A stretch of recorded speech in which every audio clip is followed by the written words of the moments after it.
So is it possible to earn a living solely from YouTube as a graphic designer? Or more importantly, or the real question here is it even a wise move? I'm going to give you my honest and upfront answer today, and also give you some tips on how to generate money more efficiently in whatever career you are in, be it graphic design or something else. But there's one resource I've been using for the longest time, and that's Milanote. Milanote allows me to streamline my design process with mood boards, to-do lists, inspiration, and much, much more. It's great to have all of my creativity, my ideas, and my concepts in one singular place online. So to streamline your design process and to learn more about Milanote, stay tuned to the very end of today's video.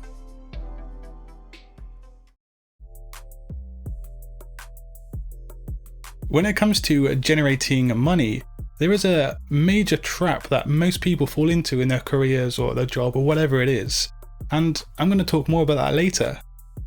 But first, how did we get here on YouTube right now? How am I here as a graphic designer speaking to you guys through a camera? So from my humble beginnings as a freelance designer, slinging pretty mediocre designs for less than $50 a pop, I started to escalate and, rank up in the world of graphic design. I ended up working on projects for fashion labels and many more clients throughout the years. Since then, I've emerged onto this platform here at YouTube with a firm presence in the graphic design sector. It started off because I realized there weren't any available or any decent Adobe Illustrator tutorials for people to access here on YouTube. And so I set about to make some videos way back in 2015 to kind of resolve this problem of there not being any quality or not enough quality content on here.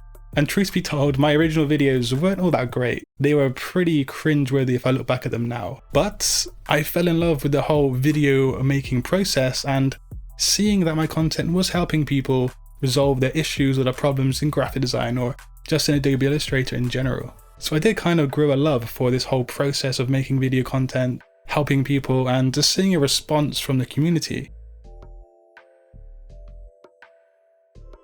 So of course, there is the monetary side of YouTube, and how do YouTubers make money firstly? Well, the big one is Google AdSense, where every advert shown to a viewer, such as yourself, triggers a small amount of money to be paid to both YouTube and the creator. Now of course, you need quite a lot of views and quite a lot of videos racked up to make this any worthwhile. And I myself, I was working on YouTube content for about 18 months without gaining any real source of income throughout the entire time. But I was doing it for fun, and it was a way to help people and to give back to designers, because I know the struggle as a graphic designer coming up through the ranks. But also of course, you can sell merch, you can have affiliate links in the description, and also you can have sponsorships too. That being said, around 95% of people who start out on YouTube as a content creator ultimately will fail and give up. This isn't because it's really impossible to do, it's just that these people don't have the determination or the foresight for what it needs or what it requires to become a successful YouTuber.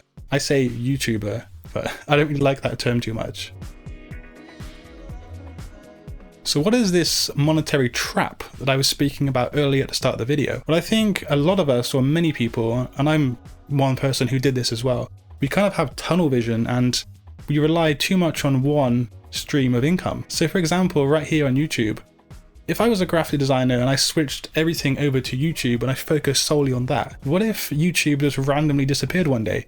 I mean, it's not in the realms of impossibility, it could happen. And that would be everything I rely on just gone in an instant. So we should be setting up different revenue streams, be it small or large, because you shouldn't be putting your eggs into one basket. So for example, if we're talking about me here, of course I have YouTube as a steady stream of income, but I also work on graphic design projects still to this day. Not as many as before, but I do when the opportunity comes around and I think the project is worthwhile. I've also embarked on trading cryptocurrencies. And that's something that's really interesting to me actually. But that's got a steep learning curve, probably steeper than YouTube. And then there's things like sponsorships, affiliate marketing, and so forth. Altogether, I've got about 6 or 7 different revenue streams, and I can't emphasize enough how important this is.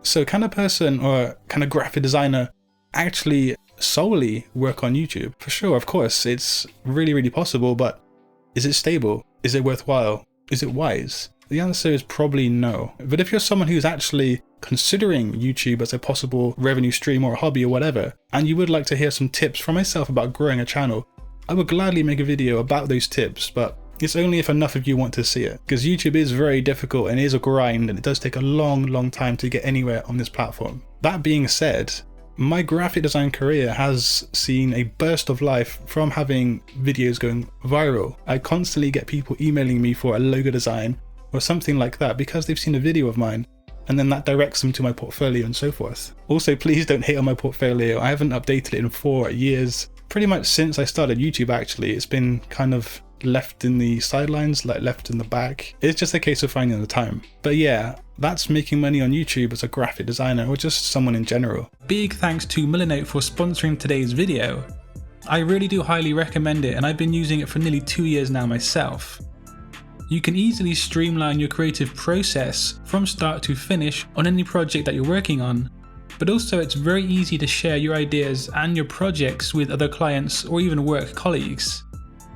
So yeah, do check out the links down below for more information on Milanote and start streamlining your creative design process in a more efficient way today. If you want to see more videos by myself about graphic design, do click one of them on screen, and also subscribe to my channel for weekly graphic design content. And until next time guys, design your future today. Peace.